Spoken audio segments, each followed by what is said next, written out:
Now we'll get back to the basics of playing with these guns. A lot of actors I work with have never done much of this, so the muscle memory and dexterity is just not there. And so we'll practice for a while, but it takes them a long time just of focusing on one gun spinning true and not getting all wobbly and ganky. So it's funny because 99% of the time they will look and stare and their other hand will start doing this. And they'll say, "How do I look, Joey?" And I say, "Yeah, that looks great. Hold on to your belt or something." Anyway, for me, a lot of this becomes second nature. I do this so often, so it's almost like playing a little program in my brain computer, so I can say, okay, left hand, do a backward spin, so I can concentrate on stuff with the right hand that requires concentration, and that gun on the left just kind of takes care of itself. Now, a lot of people say, man, that's two different tricks with two different hands, but to me, it's just a basic twirl and a trick. Two different tricks looks a little more like this. We'll do a flat spin on the right hand, whatever that is on the left. Wow. Both sides of the brain working in unison and harmony. Hey, all right. Now let's let go of this gun some more. This is called a border shift. Every time you took a gun and you threw it from one hand to the other, they called that a border shift. Almost a border drop. But anyway, a border shift. And make sure I really pronounce the F in that sentence. You know I'm not referring to something you do on a long cattle drive right between states. All right, anyway. A couple of reasons you might do this. You might be a better, more accurate shot with your right hand. So you might fire all 6 shots at whatever you're aiming at. Toss the gun over, keep shooting with the stronger, more accurate hand. This would be stupid. It's a continuous border shift. I would have been shot by now by the other guy. And we can also do an over the shoulder, switch hands in front. Or a lot tougher, we can throw one up and one down. And with enough wasted afternoons, you can do a little bit of everything. Make those guns really come alive just before you die. All right. This is the part again where I stare at you. Hey. You guys are such a beautiful audience. So free. Let's see here. That's perfect. I've got lots of these. Late at night when I can't sleep, I load them on my computer. I zoom up on your faces. We have conversations. I don't do that. All right, so anyway, let's do some other stuff. Sometimes people say, Joey, how much of this did they really do in the Old West? Probably not to this level, or you'd be some sort of freak circus act. But on a long cattle drive, a bunch of teenage guys showing off for 6 months, pushing cattle with just what you got on you, your guns. It's just like any other trade. If you have certain tools on you at all times during your downtime, you're flipping your hammer if you're a carpenter, or spinning keys around if you park cars, whatever. So kind of the same thing. Some of this stuff was historically recorded back in the late 1800s. Luke Short and Jim Courtwright got into an argument in a saloon, took it out into the street to end their argument with bullets, right? And if you saw earlier, I was pointing out that you need your thumb to cock the hammer back before you can pull the trigger. 2-part method. Well, they go out there, the first shot goes off, and Jim Courtwright loses his thumb to a bullet. Oh, my thumb's gone. Right? That's my favorite joke of the show. That's a pretty good response, actually. Usually it gets nothing. I did a big sold-out auditorium show once, you know, real high society, big spotlight on me, and I pulled the hanky and waited. Yeah, it was like crickets. And I thought maybe I needed to explain, so I said, that was blood. And someone way in the back goes, yeah. So again, people are just looking for a place to sit down. Who cares who's on stage? Anyway, so I felt dumb, so I tried to turn up the intelligence on the show and make it better. I don't know if it worked out. I tried pulling from my days as I was a valedictorian in my high school class. Class of 14 kids, that's right. That was a big school. That's how you do it, kids. Be a big fish in a puddle, like gun spinning. Don't start. There was no more room. I could barely make it. All right, so this guy didn't have his thumb anymore, so what did he do? He took the gun, he threw it to his left hand, cocked it back with his left hand, and got shot and died anyway. But he invented a cool trick. Thanks, brother. Yeah, sans thumb just for you. All right, well, let's finish up with some other stuff here. The over-the-shoulder work so far. I've been doing one shoulder, one gun, something kind of like that. We can get that going nice and smooth for you.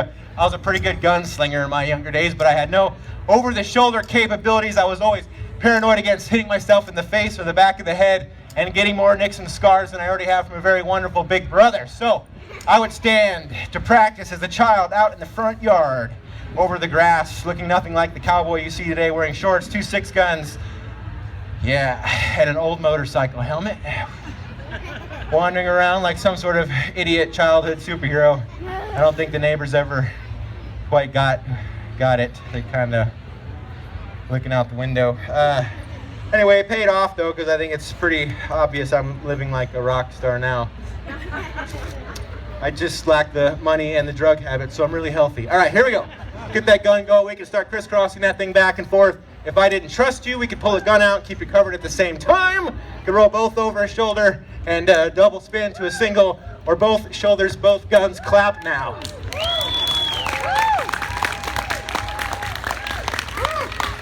Well, I like looking into the sunlight. All right, quit clapping. I can't go on forever. Now, at least when I'm doing both shoulders and both guns, I can look left to right hand, eye coordination, reach on out and grab it. This next trick will require me to look straight ahead and use just my peripheral vision, as we'll try both shoulders and both guns at the exact same time. And let's see if we can drop both guns. All right, looking straight ahead. All right, I'll take it. Well, we're about towards the end here. I do want to say a quick hello to some folks I saw earlier today. They were super excited to see me. They said they came all the way to the festival to see my act. The more I talked to them, the more I realized they thought I was doing something else.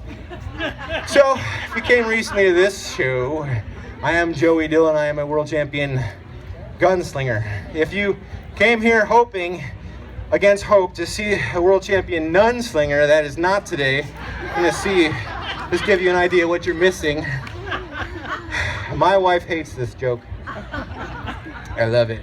On really long road trips while I'm driving to an event, they help me solve deep personal issues. Especially fun when people are passing me on the highway and I'm like, who's driving? Anyway, I like my nuns. I did a Catholic charity event once at a church and I thought, yeah, let's do the nunslinger. And they thought it was hilarious, so I'm glad. All right.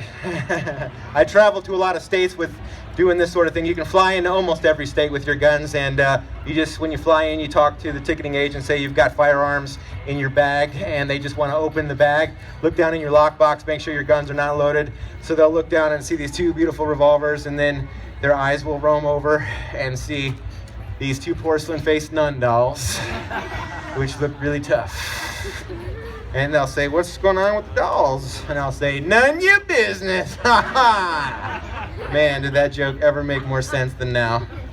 Wow. All right, anyway. All right, let's finish up here.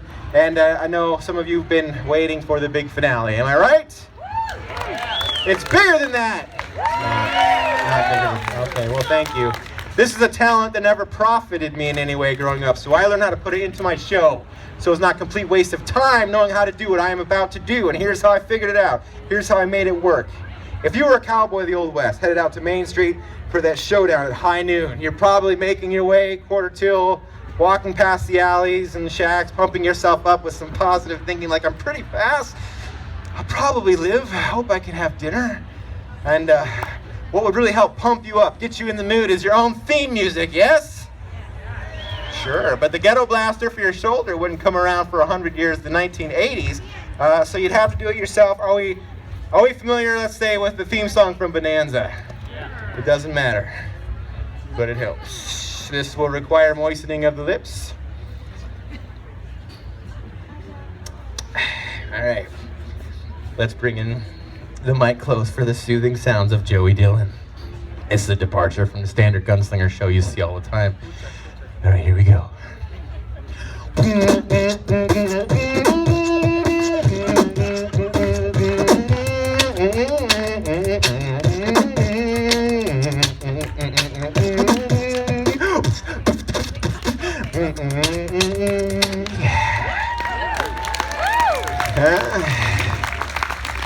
Thanks for clapping more for that stupid trick than all the gun spinning I spent years working on. All right, well, we'll flip some guns for the last trick here. This is an over-the-shoulder move. No matter, again, all the over-the-shoulders, just reach on out and grab the gun, which requires you staring at the gun and reaching for it and wrapping your fingers around the handles. Now we're going to go for backwards over the shoulder. I think it goes around twice. Grab it, come forward. This is a blind catch. The gun just has to be like here. See how easy that is? Just throw it over and catch it. A perfectly working revolver. You may see some of my amazing floor show. Just keep clapping, right? Good for you. All right, here we go. We're gonna go forward a couple times to get the rhythm down, and then we'll go for that backwards toss. All right. Not every time I catch that, and when I do, I throw in one last trick. It's not ready for the show. It'll never be ready for the show, but sometimes I catch the gun out of the air, both guns, and I look really good. If I do not grab the guns from the air, you can do one of two things. A, use your imagination, right? Or B, buy the DVD. Yeah. This is not a DVD of my show. This is actually an instructional film on how to twirl firearms. It's a really hot seller in today's gun-shy world. They are for sale at the Mercantile Tent. And if you are anti-gun, you buy this one. It is empty. Okay. If you're cheap, just go to YouTube. The trick is on there. I totally nail it. All right, here we go. So we'll see what kind of day we're having. Got the magic carpet all ready to receive. And look straight ahead. All right. Make sure you tell people I did that, because it's been a horrible weekend for that trick. Hey, you guys have been absolutely great. We've got more great entertainment coming up right after the show. Please give me a few minutes to